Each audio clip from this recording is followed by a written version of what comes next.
We decided to launch Corroboree because there was an opportunity to better tell the story of Indigenous Australia, and we have a lot of people that come to Dreamworld. We have well over 1 million people that come through our gates every year. So the opportunity to not only show local people that come to Dreamworld a bit about their part of Australia and the Gold Coast, but to tell the national Indigenous story as well. The approach to Dreamworld Corroboree in terms of how we developed the product was full consultation with not only the local Yugambeh people, but through many elders and many experts in Indigenous culture. So we had to check off every stage of the process.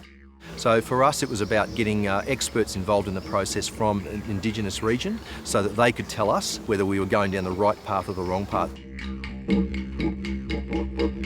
My name is Jason Sandy. I'm a Mununjali man of the Yugambeh clan. My role here at Dreamworld is Senior Indigenous Curator / Mentor, and my role is basically to look after the 12 young Indigenous kids that will be working here as Indigenous Interpretation Officers.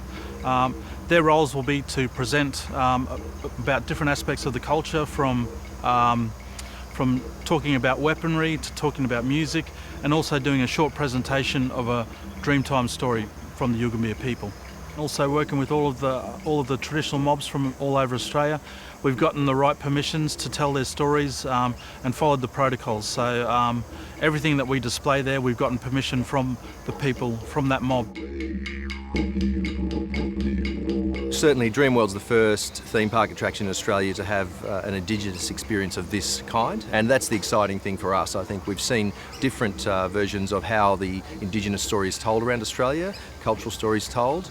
This tells it through its people, particularly its local people, the Yugambeh people, who helped us develop the product, and also it tells the story of animals and wildlife from an Indigenous perspective, which is something that's very different and very new.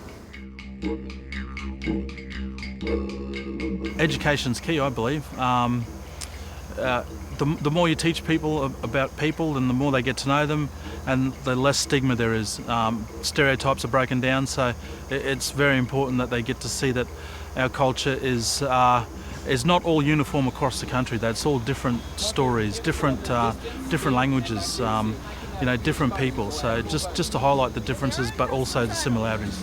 So I would use this in corroboree, but would never use it for hunting because it's very sacred to us. From a commercial perspective, we see that it can help us grow visitation into the park. We see that it can also help our corporate and events market. We think this is a place where we will get a lot of corporate event partners coming in and wanting to host functions here and take this precinct as their own for a day or a night and have a really unique experience in terms of a corporate experience.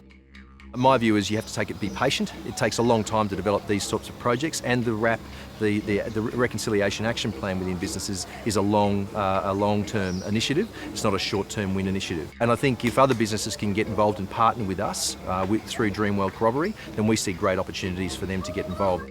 I think we're learning from each other, and that's the great opportunity now, is to see how we can all help each other to promote Indigenous culture in Australia.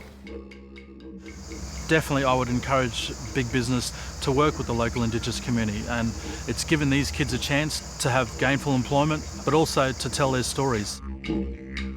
But we would see the opportunity now as part of our RAP, part of our action plan, to actually expand our Indigenous employment footprint into other areas of Dreamworld. Minigo, Jingi Waro, Nana Neri, Die.